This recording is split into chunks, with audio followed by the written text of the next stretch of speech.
Thank you for listening to the show on Really Big Something channel.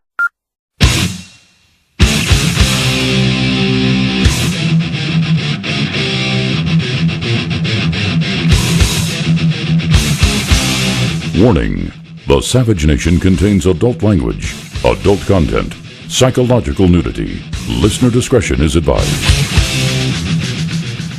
October 27th, 2017. And now, America's most exciting radio talk show, The Savage Nation, home of borders, language, culture. And here he is, winner of the National Radio Hall of Fame Award, Michael Savage. Driving that train, high on cocaine. Casey Jones, you better watch your speed and know that so here we go. It's hour number 2 on a Friday. I'm not going to say like Mr. Preacher telling you you're evil if you use drugs. To me, it's not a matter of good or evil. It's a matter of whether you want to be an addict or not. I don't put a moral judgment on drug use. It doesn't make you dirty or evil. What it makes you is an addict. And the whole question now is the president comes out and says, okay, we got an opioid crisis, which Obama never admitted. And he's attacked for saying we have an opioid crisis by not having done more. That's the best Wolf Blitzer could do, who should have been a tie salesman in the garment district instead of sitting on television making believe he's an objective reporter. But there's no point in my yelling about Wolf Blitzer. It's not going to change anything any more than it is yelling about drugs and drug addiction. What good is it? Tell me what good it's going to do. So the president says that he's going to do something about it. What is he going to do about it? What can he possibly do? Throw more money at the problem?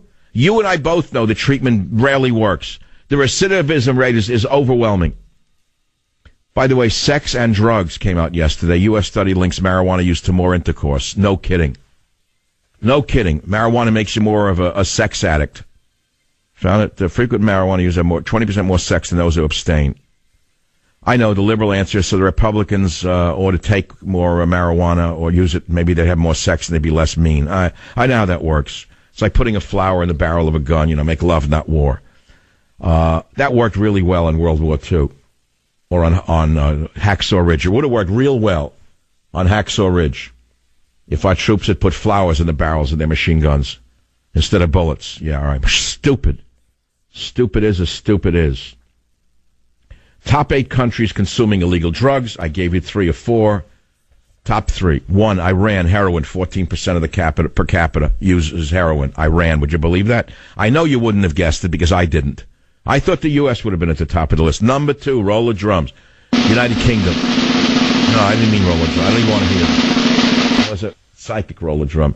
Number 2, United Kingdom, alcohol. 13% of them are drunks. And they don't want treatment. Also, UK is reportedly a major consumer of Southwest Asian heroin and Latin American coke. So much for England. Number 3, French, no longer wine. Now it's painkillers, mainly benzos and methadone. That's France.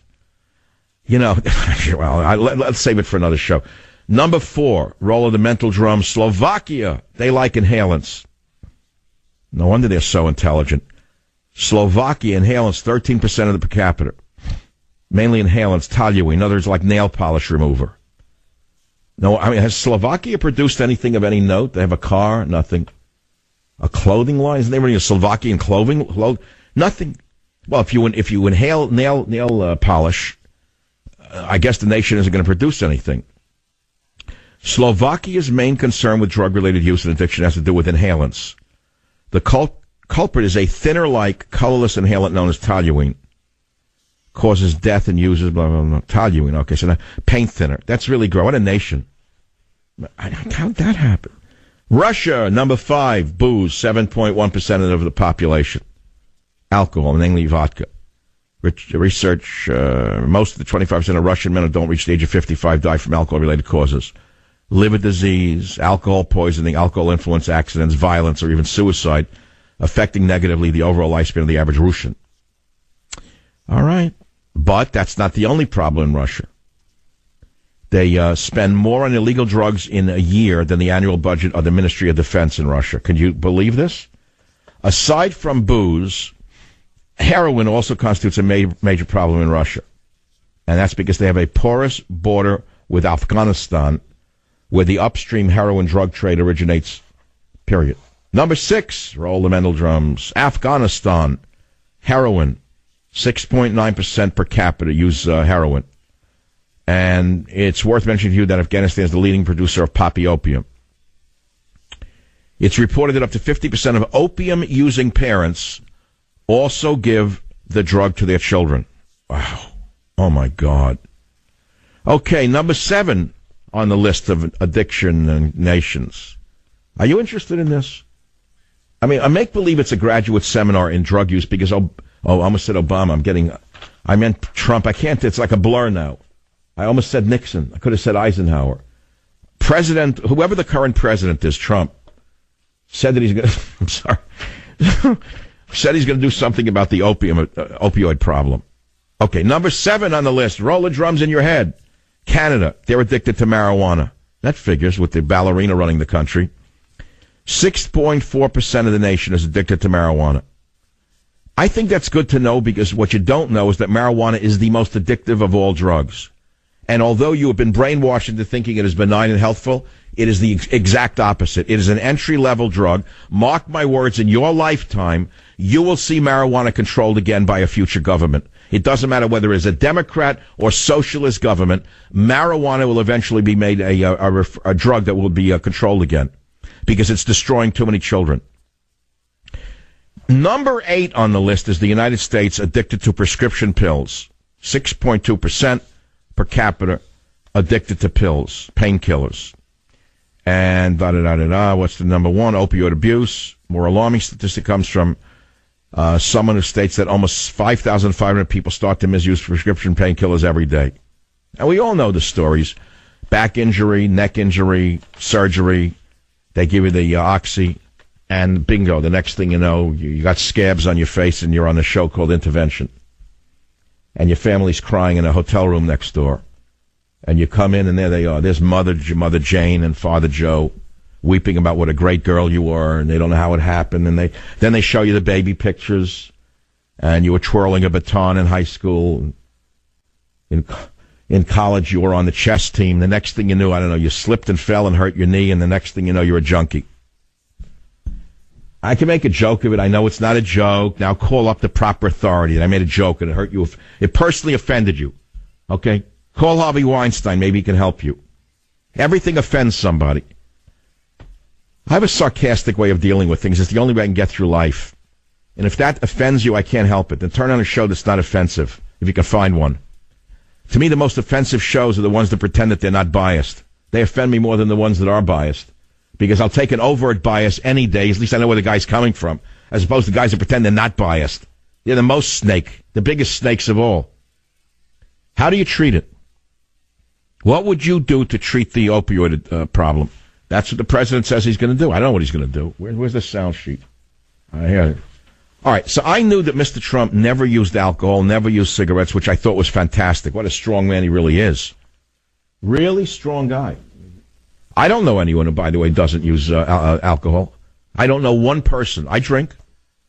I drink every night. Rarely a night goes by that I do not have a drink.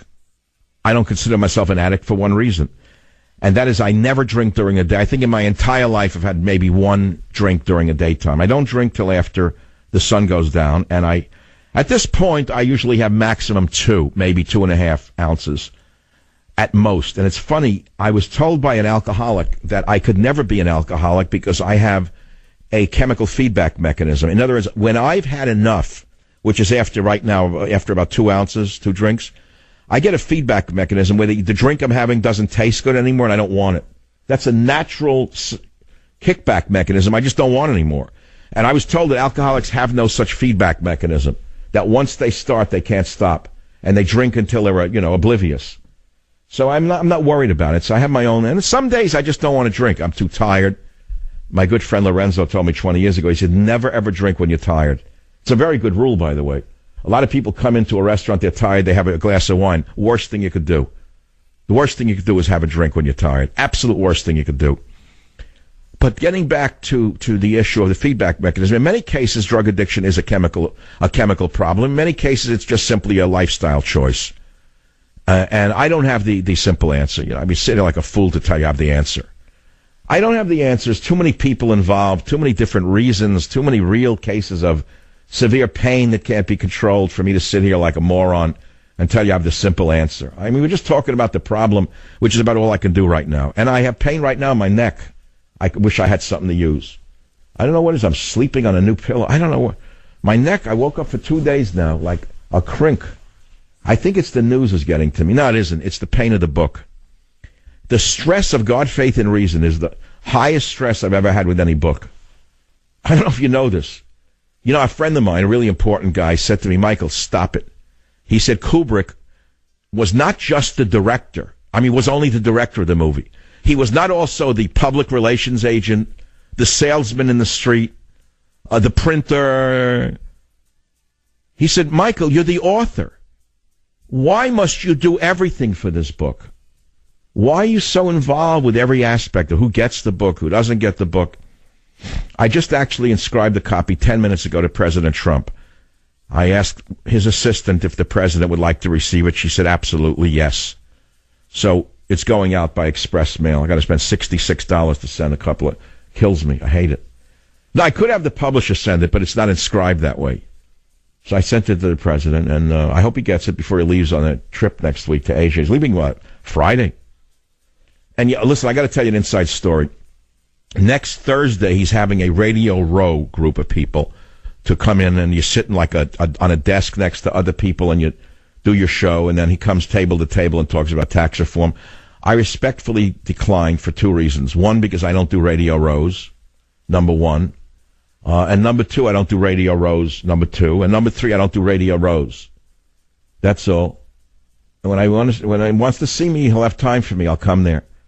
And that'll be that. I'm just not going. I wish all the guys who were going good luck. There are mainly local hosts and some smaller national hosts who will be there for that time. And it's a big world. There's a lot of people in this business. Everybody wants my position. They all wish that I would drop dead and go away already so they could get the job. But I don't plan on going anywhere so soon. So thanks, guys. I hope you have a good time next week, but I'm not going to be there. And for those of you who control the cartel, where you control 4, 5, 6 hosts, and it all comes through one money source, through one agent, stay tuned for what's coming very soon about how the world finds out about this cartel and what they think about the lies that you put out about how much you love freedom and competition. And they'll find out that you're worse than the people that your talkers put down. I am so pissed off at this cartel, you have no idea. When you find out what I'm talking about, and I'm not naming names yet, I'm saving all of this for 2018. I'm doing an expose in 2018 that's going to shake up the entire industry. It's going to be bigger than Harvey Weinstein's sexcapades. Once you find out that there is a cartel in radio that controls almost all the money that flows to national hosts on one side of the aisle, and it all goes through one source, and all of them claim that they're into freedom, and they're all conservatives, and they all love America, and they all love competition, the opposite is true. They crush competition. They don't want competition, and they want me gone. But you don't know any of that. But I know an awful lot about it, and I have stuff that I have to get off my chest. I've taken it for too many years. And that's enough on that for right now. Power is very addictive. And when you get away with sucking all the money through one funnel for so many years and no one's ever called you on it, or you pretend to be a great conservative talk show host who's anti-government, and you own over 12,000 apartments, many of which are Section 8 housing, and you collect government checks through a third-party source, nobody really wants to know about that, do they? You don't want to break their bubble, do you? No, you want them to think that you're just an honest guy who wants the best for America, and that you really don't want the government in their lives. And all the while, it's the government that's been making you a rich man. 2018, stay tuned. I'll be right back. Join the Savage Nation. Call now, 855-400-SAVAGE, 855-400-7282. Savage. The Savage Nation is sponsored by Swiss America, the only company I trust with my financial future. Call 800-289-2646 or SwissAmerica.com. Thank you for listening to the show on Really Big Something channel.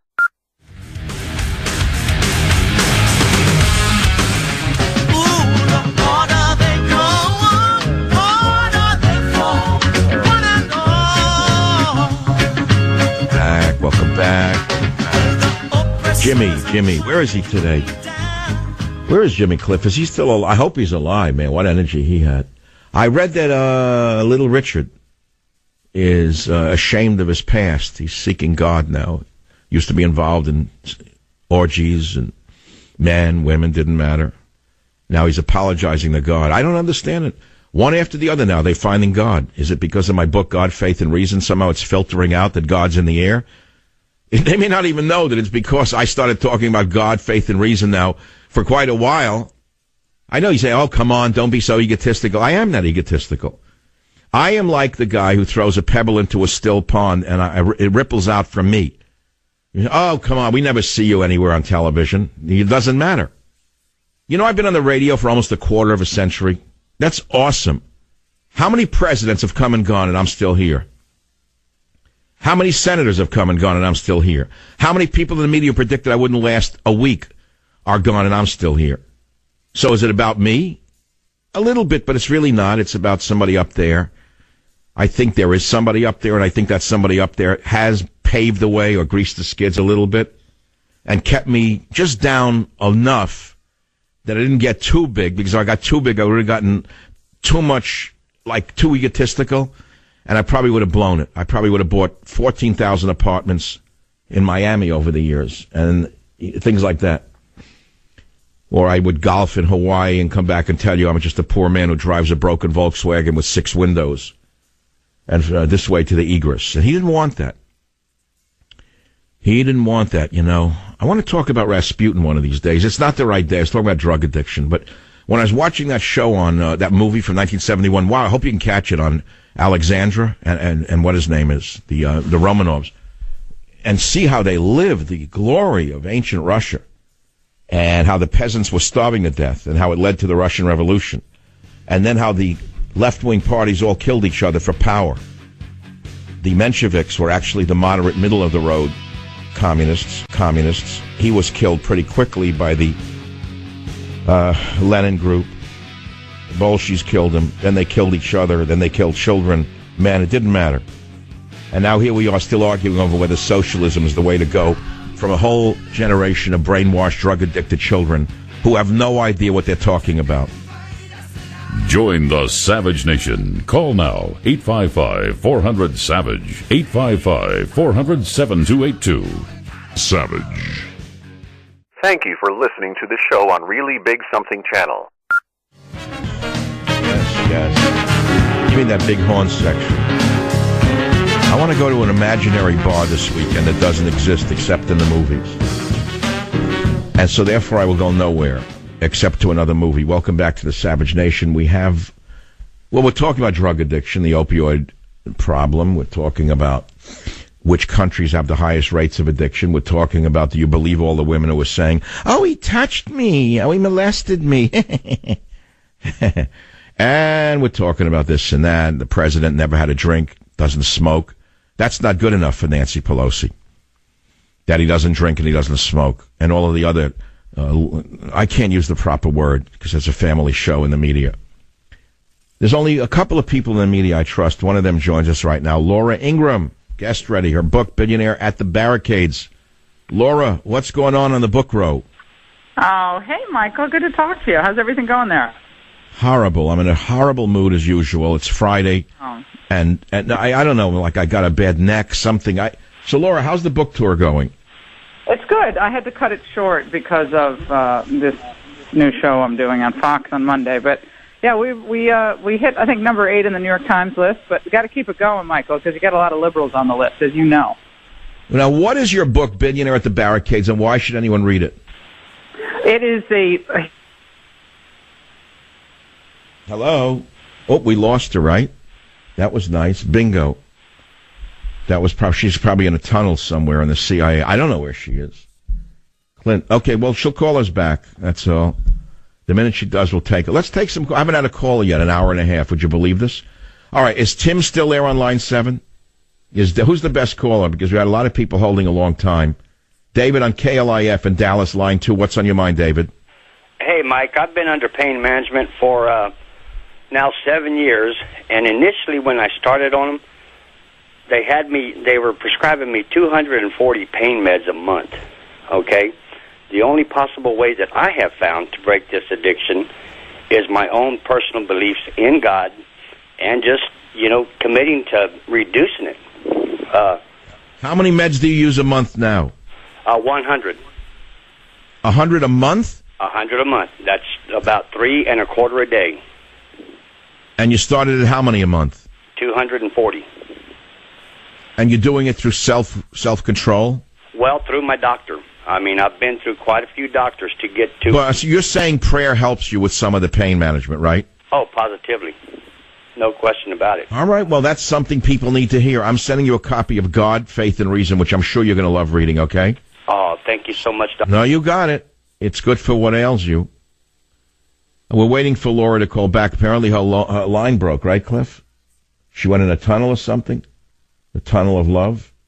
Is she back or not? What are you shaking your hands through the screen? Yes or no? I don't know. I'm looking through the screen. Yes? Where is she? Line who? Where is she? I don't know. See, I'm not getting the right signaling here.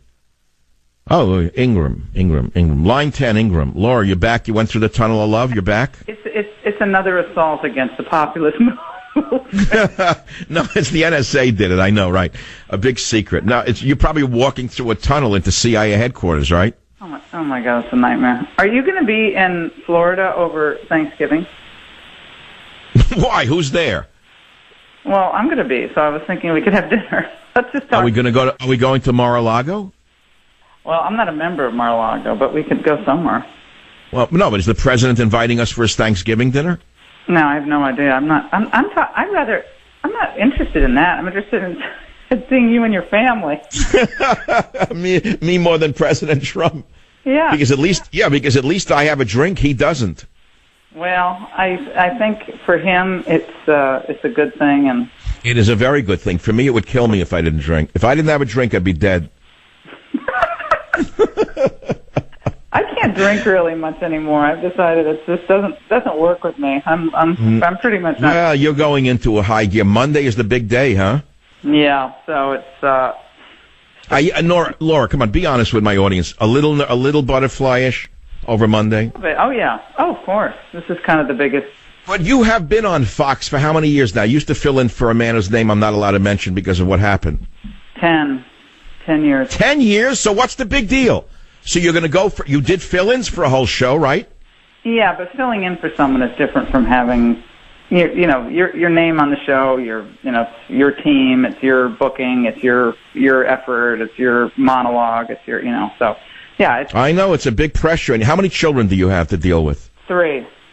That's all. 3 children, new house, new career. What more could you ask for? Yeah, well, and my friends. My family are my friends. So you're my family. Well, you have faith. Don't you have faith? I mean, you're very religious, aren't you, without going into it? Very religious. I'm a fallen person, Michael. I'm a fallen Well, you're a fallen angel like all of us, but you are a very, very faithful person. You believe in God, don't you? I get down on my knees every night and I pray for wisdom and humility and patience, because I'm very impatient, extremely. One of my worst faults. Well, all of us in the media have a Lawrence O'Donnell moment. Yeah. So, I need to take a... I mean, but he heard hammering in his head. Stop the hammering! Stop the hammering! Who's hammering up there? Who's hammering? Who's hammering? I'll come up there myself! Who's hammering? Let me tell you, I empathize with anyone who goes through, like, a live broadcast and stuff just doesn't work. I mean, you know this, Michael, until it's your show with a microphone and the light goes on, and then it's just... it's easier said that, keep your cool. Yeah, okay, yeah, you should keep your cool, but sometimes it's not easy. All right, don't worry about it. So you got a hot temper. So what? That's what makes you great. Well, it's just... You don't, look, Laura, my advice to you, and I'm not in television, it's a tough medium, television, because radio, as tough as it can be, especially in the loose format in which I do it, which is free form, television is so different, where every gesture, every grimace, every blink is seen. I know it's a different stress. Well, and also for women, I'm like a tomboy, so I wear jeans and a t-shirt, and I like to dress up, but I'm much more of kind of an outdoors person, athlete, and so the whole hair and makeup thing, it's just not me. So is that? Why don't you do your show in a t-shirt and jeans? I might. What if like every Friday you did a show as you really are? What would happen then? Fox would go crazy. People would flee the TV. That's what would happen. They'd be like, "Who is?" Well, it's a tough business. So, Laura, on the book tour again, getting back to your book, Billionaire at the Barricades. What's happening out in the bookstores? Well, I think that right now, because there's been such a contraction of bookstores and independent bookstores are under such pressure, it's definitely harder for most authors. If you don't have a platform, like you have a huge platform, your book's coming out. By the way, I just got your book today. I'm so excited. I can't. Oh, thank God they mailed it. I was shocked at oh, good.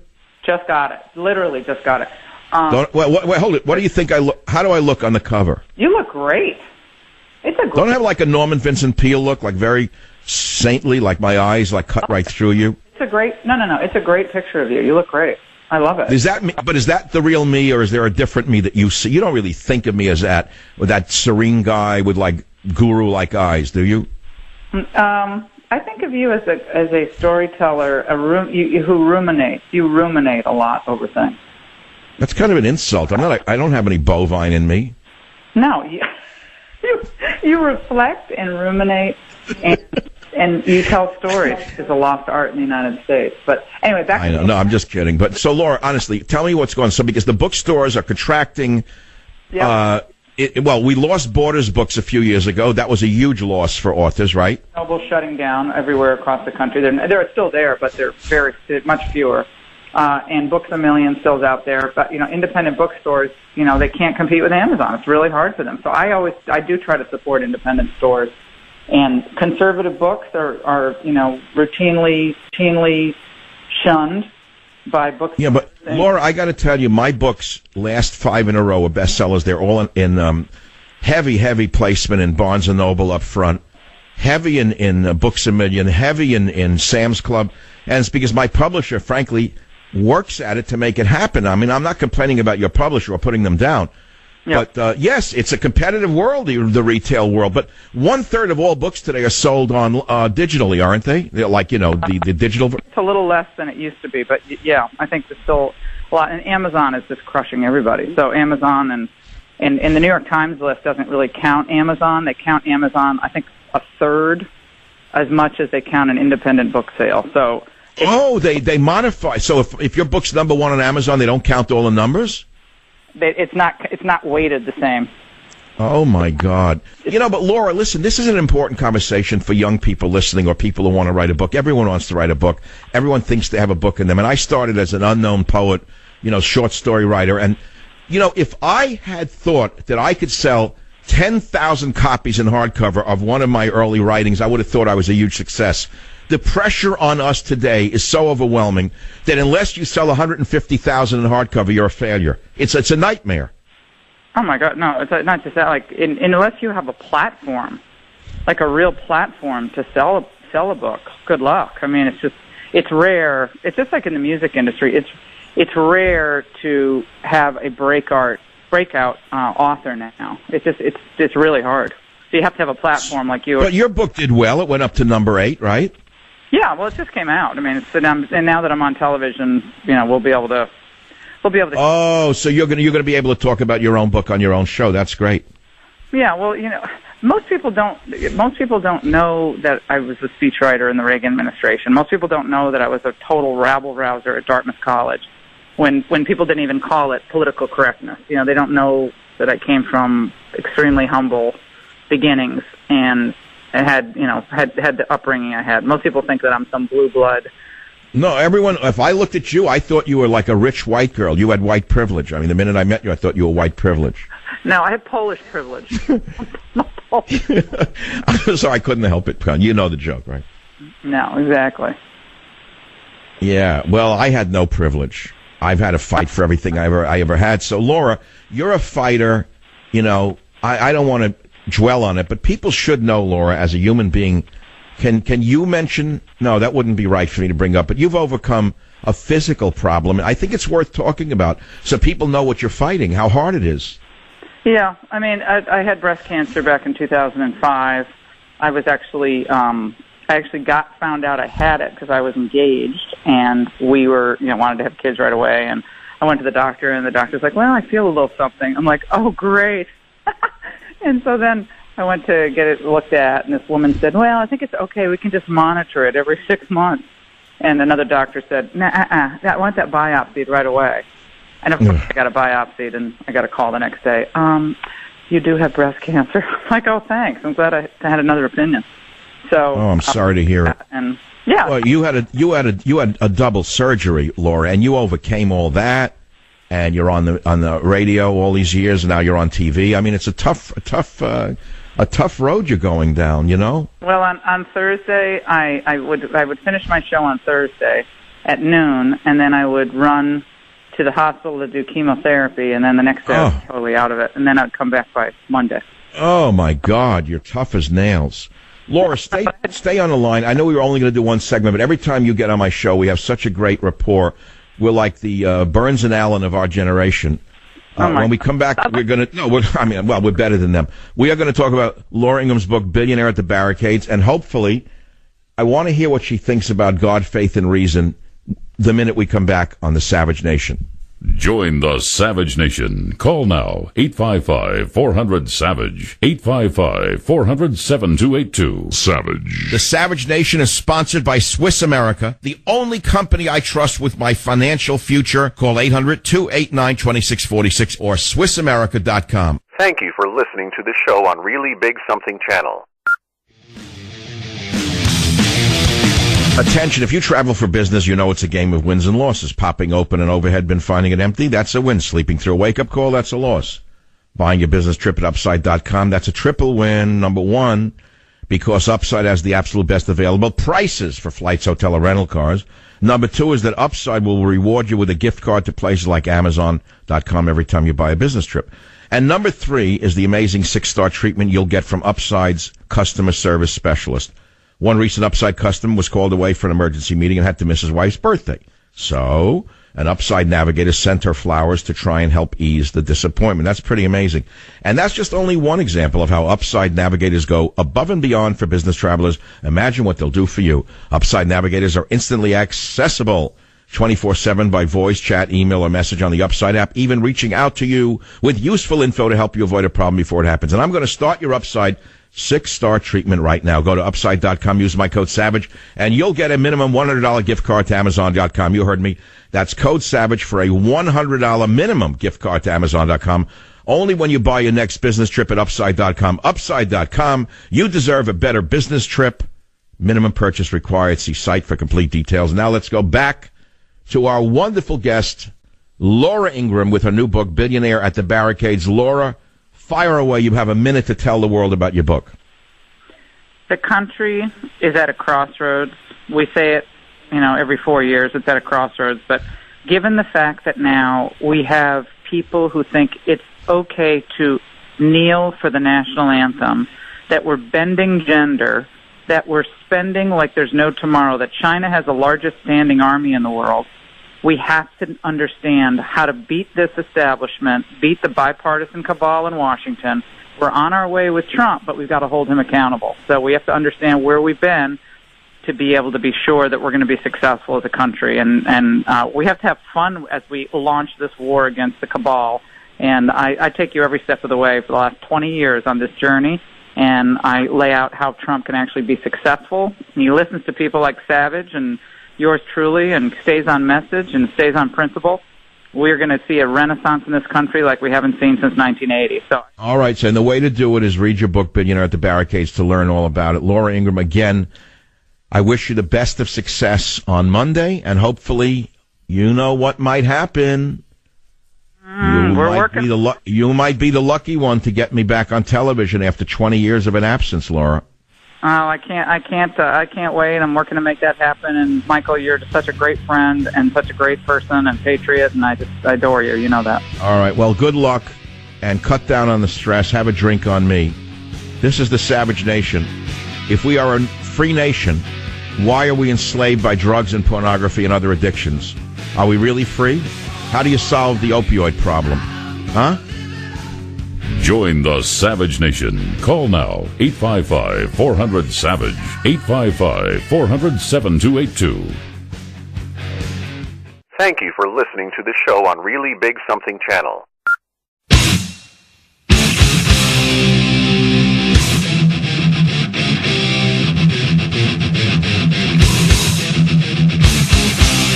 Warning: the Savage Nation contains adult language, adult content, psychological nudity. Listener discretion is advised. October 27th, 2017. And now, America's most exciting radio talk show, The Savage Nation, home of borders, language, culture, and here he is, winner of the National Radio Hall of Fame Award, Michael Savage.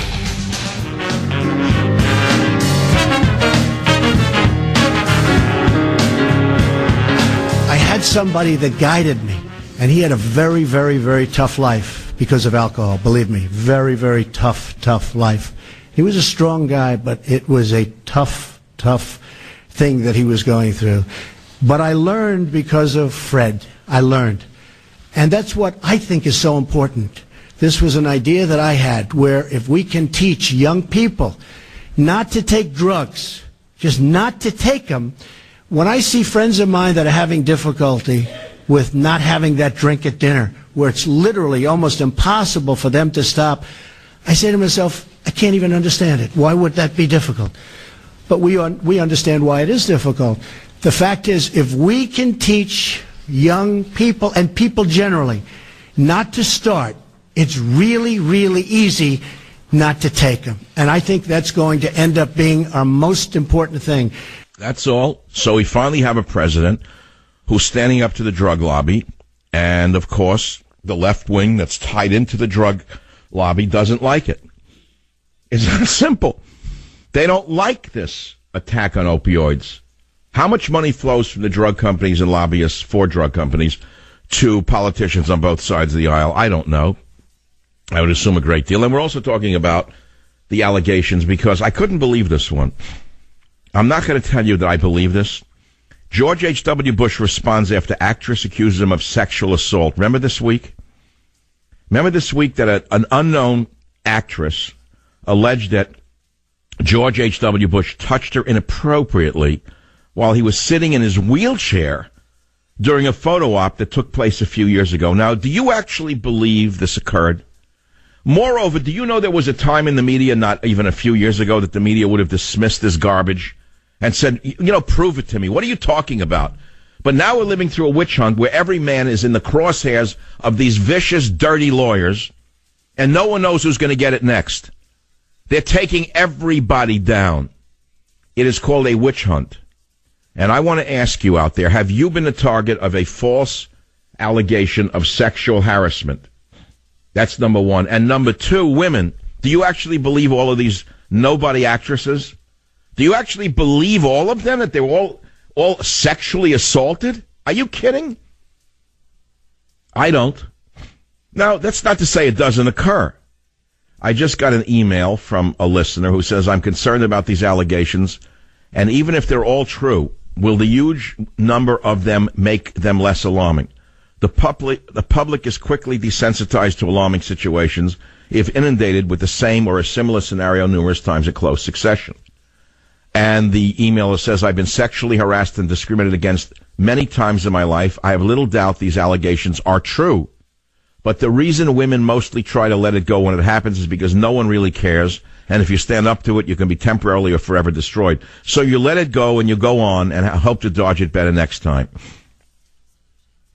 Well, that's the world we're living in today.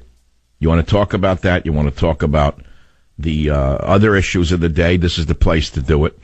So the president comes out saying he's going to take on the opioid problem, which is a very noble thing to do, especially since Obama ignored it for 8 years. Right away, here comes Mad Dog Pelosi. You're not going to believe what she says about this.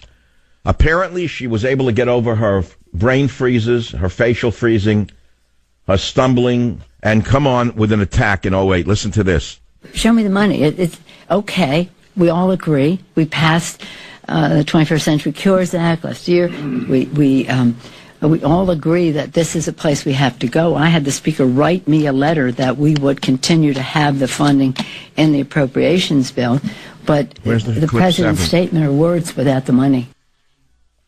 So she says, where's the money?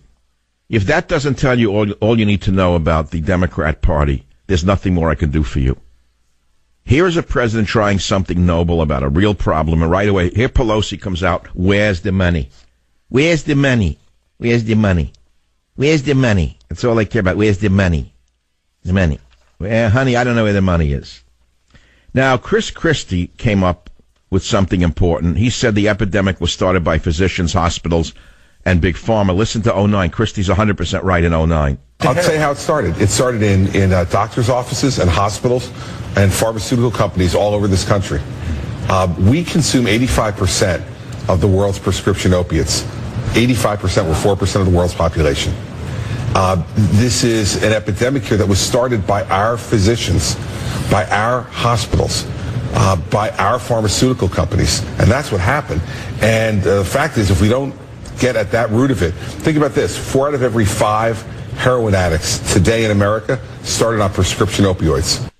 Well, that's like relieving them of responsibility, though, Chris. I mean, come on. Let's be real. The person using the drugs has a great deal of responsibility. Okay, I know people who are alcoholics who gave it up on their own without treatment because they made a decision they didn't want to be a filthy drunk and destroy themselves and their family. And they went cold turkey. So don't tell me it's always someone else. Don't look to the government to cure you of your addiction. That's as simple as that. And I think he's also wrong about this percentage, by the way, is that 85% of the world's prescription opiates, 85% with 4% of the world's population. That's like ignoring the fact that Iran is the number one user of illicit drugs in the world at 14.32% of the population uses heroin in Iran, a Muslim nation.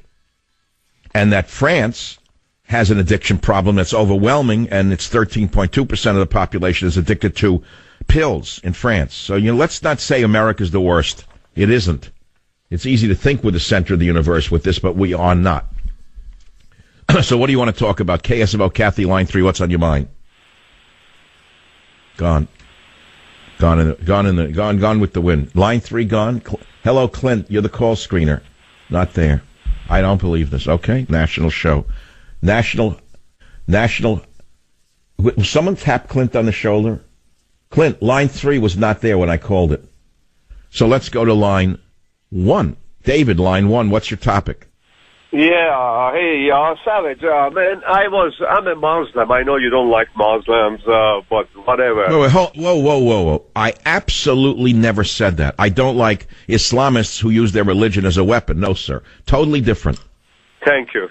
I am an American patriot, conservative, served in the United States military for many years, a combat veteran and all that. What I wanted to say is that, I've been accused, when you're a Muslim, you come from the Middle East, you're immediately, if somebody says, and you're in a position of, authority, somebody accuses of sexual harassment, you're immediately guilty. Right. You're guilty whether you're guilty or not. So, under what terms, David, have you been accused? Well, so one woman said that I had touched her breast, and that took about a couple of years to prove her wrong, and a few tens of thousands of dollars. So, what proof do you have? I had to go to court to fight this. You actually had to go to court to prove a negative that you did not touch her? Absolutely.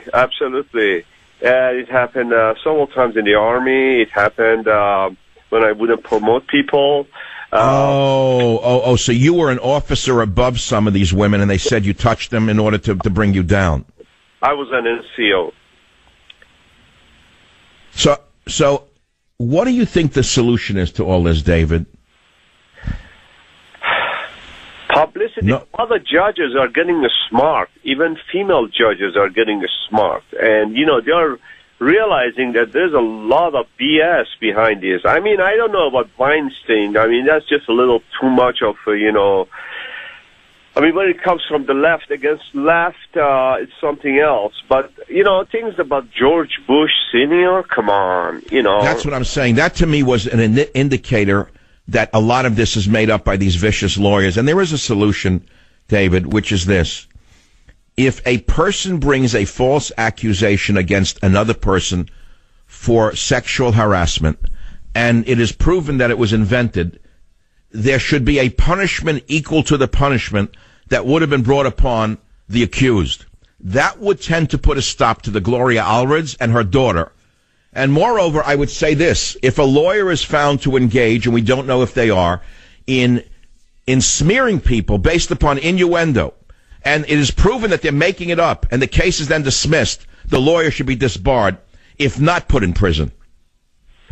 Yes, I was going to go and file civil lawsuits against a couple of these women, and I almost went against one of the prosecutors through the American Bar Association to file a grievance. But, when you got to work 40, 60 hours a day... No, don't. You can't. It's for an organization to do. You can't spend your whole life... it's like bicyclists here in the area where I live. They take over a road, and if you try to pass them, they give you a finger. And you're tempted to scream at them or yell, and God forbid something would happen. Someone said to me, you know what? You don't want to know that bicyclist for the rest of your life. Just let it go. Okay? And wait till you have a chance to pass them. It's the same thing with these vicious lawyers and these accusers. You don't want to know them for the rest of your life, David. You need to go on with your life. So, look, I want to say this. You said something in the beginning that I found very interesting. You think I don't like Muslims. I spent a lot of time in the Fiji Islands collecting medicinal plants, and half my friends were Fijians. The other half were Indians who were Muslim, and believe me, you're wrong. I woke up in the morning with the people doing Muslim prayers. I went to sleep with people doing the Muslim. I never gave it a second thought. I am talking about the radical breed that affects your people more than it affects my people. Because more Muslims have been killed by Muslims than others. I know you know that, David. Absolutely. So I hope you come to understand that I'm not a hater at all. I'm a healer. And I want to send you a book only if you tell me you'll really read it, called God, Faith, and Reason. Because, frankly, we worship the same God. Absolutely. And, my real name is Dawood, which is actually the Islamic name for David. I know, Dawood. And if I say Shalom Aleichem, you would say Aleichem Shalom. There you go. And if I say hello, you would say goodbye. And if I would say the sun is rising, you would say the sun is setting. Oh, exactly, Yeah, I love Middle Easterners, because Middle Easterners love to argue about everything. The sun is coming up, the other one says it's not really coming up, the earth is moving. There you go. Dawood, Shalom, Dawood. Thank you for calling. Stay on the line, Dawood. We'll send you a copy of God, Faith, and Reason. What a great call that is. That made my day. That really made my day. Oh, man, if I could get more people who I can get along with who think I don't like them and they don't like me, and they find out, you know what? This is a product of misunderstanding. It would be so good. That's all. I wanted to read something for you.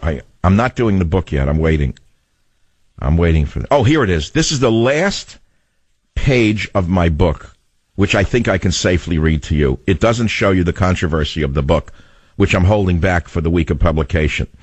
And here's what I wrote. God is everywhere. God is not linear. God is infinite. Envision the Milky Way, all the stars and all the universes, all the pebbles, every grain of sand, all the crawling insects. God created all things big and small. How we approach the Creator defines us. Those who accept Jesus as the Son of God call themselves Christians. Those who bow to Allah are called Muslims. Jews worship the single entity they call God. What of Hindus who worship not God but fantastic entities? And Buddhists who read their poetry of life and bow down to an idol? What do we say of the many who worship the Great Spirit? How do we define those who don't believe in an all-powerful God, but may spend their conscious minutes pondering the stars and planets, the movements of celestial bodies, the quarks and sparks of dying stars millions of light years away, or those who argue over causality, the physicists and scientists who say there is no God except for rational thought and electrical impulses that die when our bodies no longer emit signs of life? Are they not seeking the answer to this ancient riddle as well? And now you understand this book is not an ordinary book. Some would say not by an ordinary man. So don't be so quick to typecast anyone, including yours truly. Michael Savage, author of God, Faith, and Reason. I think you're going to be shocked to find out what's in that book. Back in a minute. Join the Savage Nation. Call now, 855-400-SAVAGE, 855-400-7282. Savage. The Savage Nation is sponsored by Swiss America, the only company I trust with my financial future. Call 800-289-2646 or SwissAmerica.com. Thank you for listening to the show on Really Big Something channel.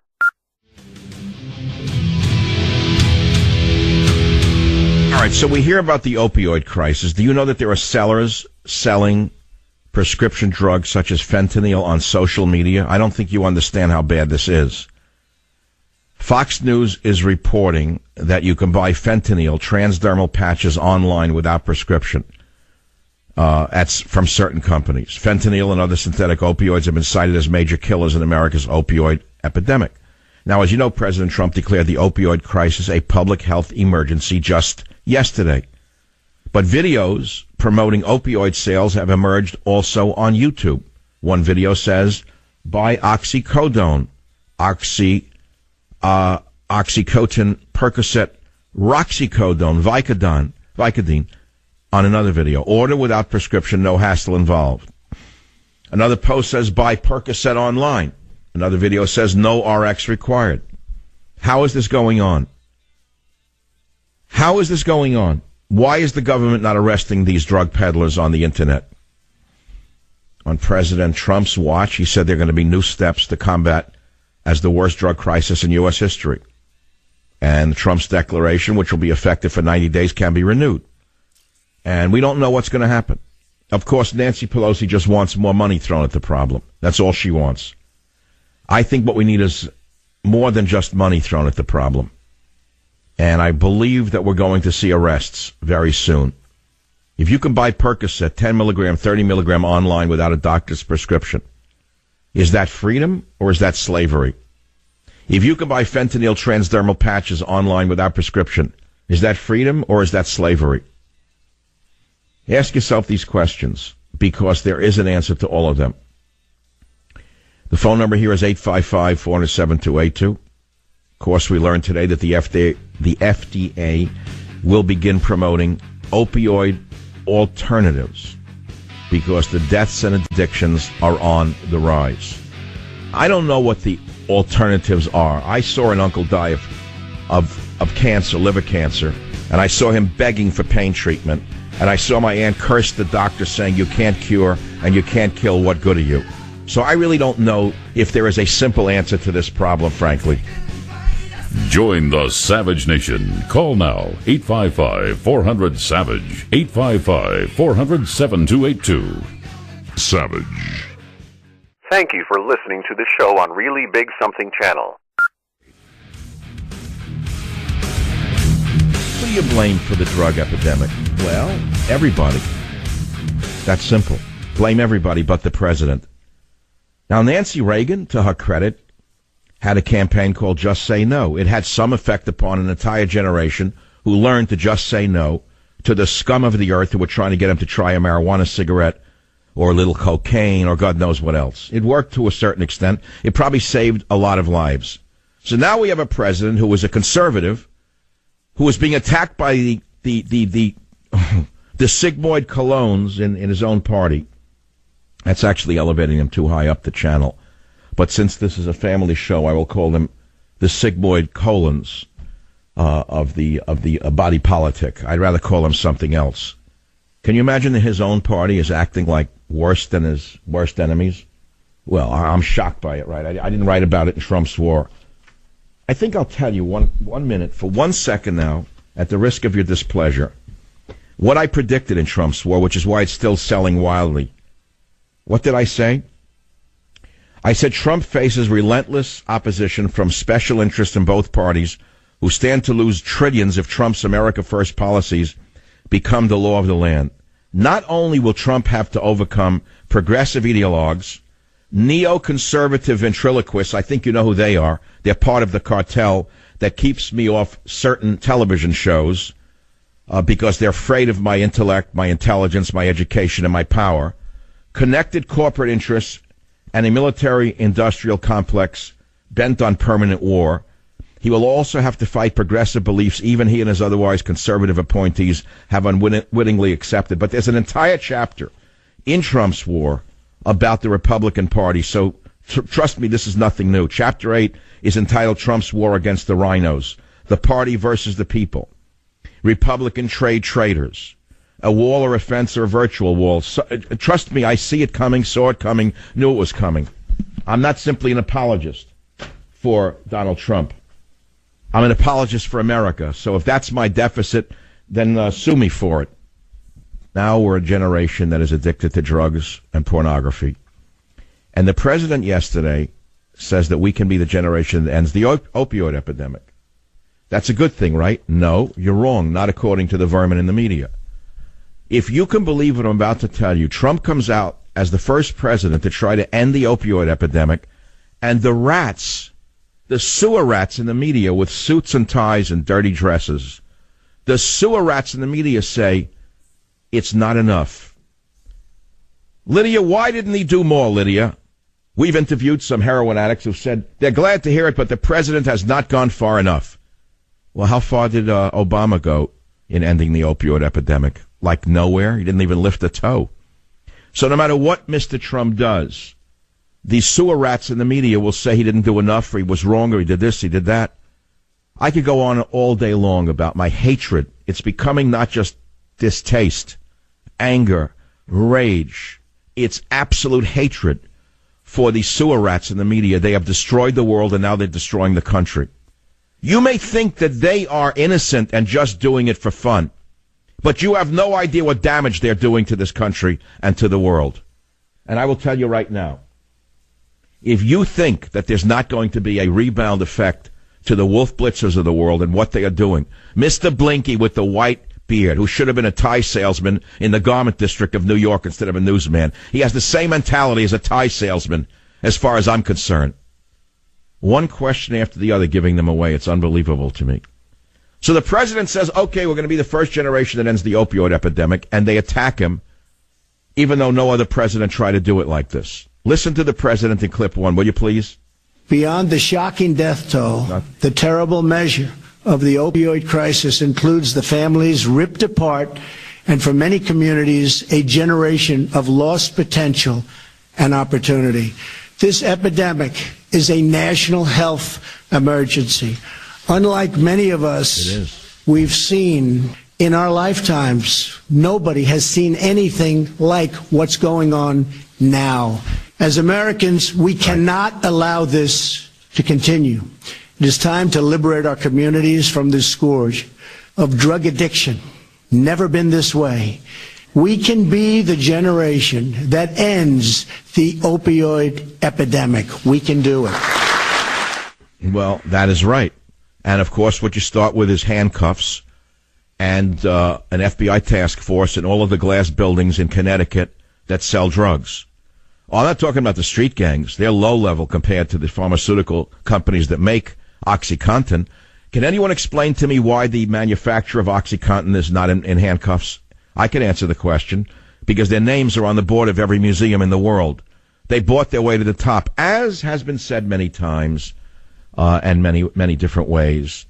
In America, what is red in the first generation becomes red, white, and blue in the third generation. In other words, that built on blood then becomes patriotic 2 generations later. It's sickening to me that those who manufacture OxyContin are not stopped. Tell me why, if let's say they're making 1 billion, let's say there's 1 billion prescriptions for drugs a year. I'm making up a number. 1 billion prescriptions for OxyContin, and each prescription contains 10 pills, so that's 10 billion pills. And the company that makes it is making 30 billion pills. Tell me why the family in charge of that company is not in prison.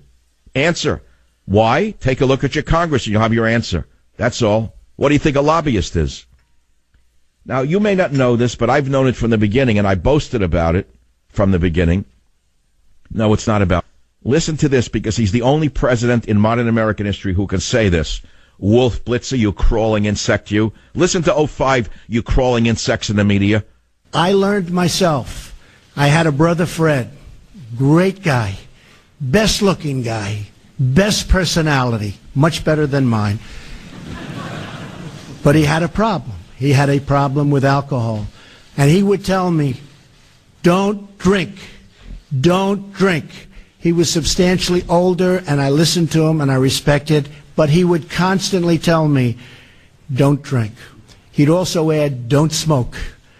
But he would say it over and over and over again. And to this day, I've never had a drink. And I have no longing for it. I have no interest in it. To this day, I've never had a cigarette. Don't worry, those are only two of my good things. I don't want to tell you about the bad thing. There's plenty of bad things, too. But he really helped me. So here is a president who has never had a drink and doesn't smoke, who should be a role model if we had, other than what we have in the media, which are sewer rats disguised as objective reporters. It's sickening to me. He is a great role model, but because of the sewer rats in the media, they turn him into Hitler, Stalin, Mussolini. You throw in anyone you want. And that is because most of the people in the media are drug addicts. I don't think you understand to what extent drug addiction pervades the media. So I wanted to go back to a more fundamental question, and this week we had some pretty hot questions on the show, which were, why is America fascinated with gangsters? Are you a sugar baby? Where is the Albert Einstein or Jonas Salk amongst the Jewish people of our time? Who embarrasses you the most in your own ethnicity? Why are we seeing God mentioned more than ever before? What happened to logic and reason on college campuses? And what has Trump done to make you think you hate him so much? Those were the questions that caught fire on the show this week. America is fascinated with mobsters for a good reason, and the good reason is that we're all powerless, and the law, unfortunately, doesn't often work for us. We feel that we get screwed in a court of law, and we lose even if we're right, and usually the bad guys win. Not always, but usually. If they have more money, they're gonna bury you, and then we get infuriated and we want to get even.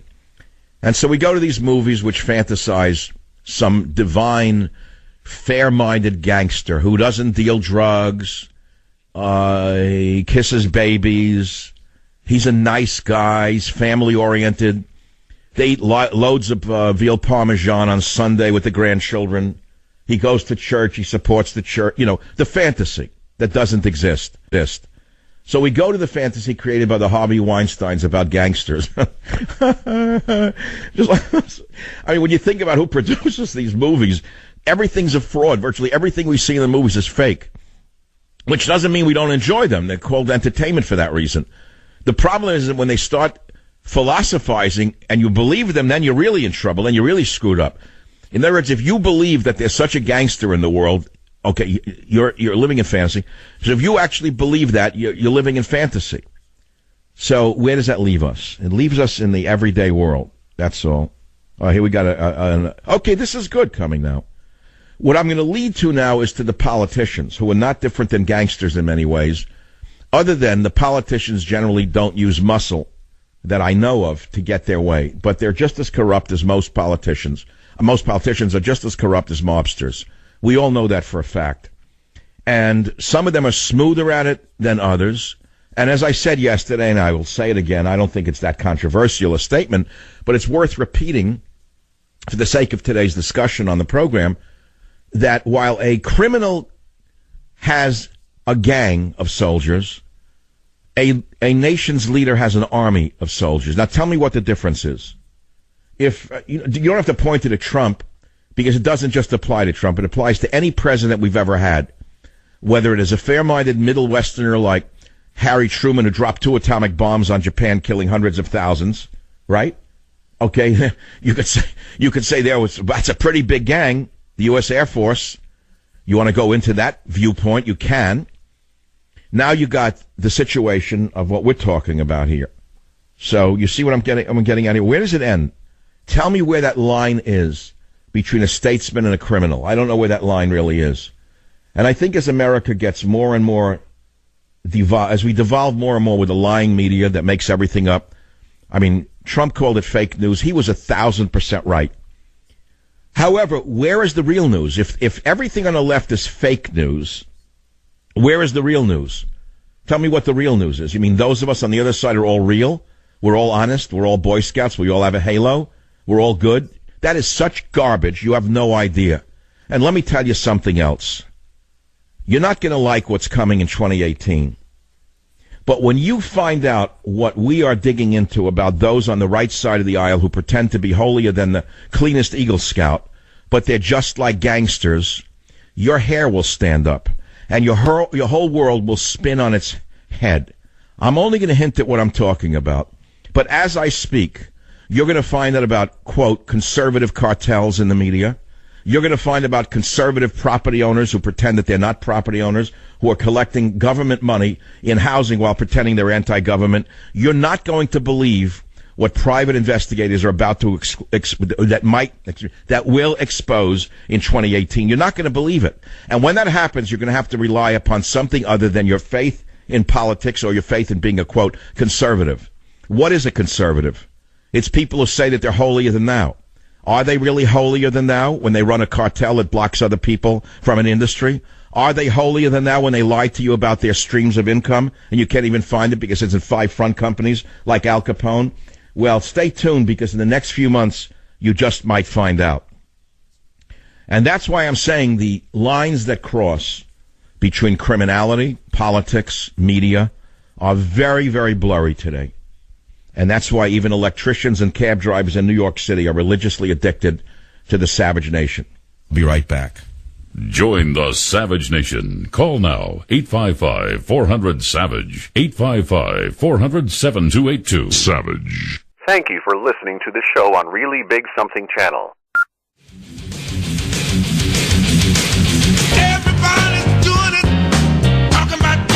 It is 53 minutes after the hour. This is the Savage Nation. Now, not too long ago, there was a Fox News host, and a really good one, named Eric Bolling, who was accused by women of sexual harassment and fired by Fox. Shortly thereafter, his 19-year-old son died from a drug overdose. Bolling Jr. died hours after Fox News fired his dad over sexting claims. These lawyers and these women have blood on their hands as far as I am concerned. And so they released the toxicology report of this boy in order to smear the family even further. It's not bad enough they lost the son. It's not bad enough that the son died. It's not bad enough that Eric Bolling lost his career. Now they have to smear the son after he's dead by releasing his toxicology report. Let me ask you something. When have you last seen a toxicology report released of someone who died of a drug overdose? I've rarely ever seen this. To show you how far the media will go to cover up what they are doing to people's lives, they're now releasing an autopsy result of a boy who died, found unresponsive in his bed by a friend, just dead. And now they have to release a toxicology report to show you what drugs he was on. Look what they did to Eric Bolling. They killed his son, and they won't stop. After the son is dead, now they release a toxicology report on top of it all. You people in the media who are listening to this show, and I know many of you are and you do, you have blood on your hands.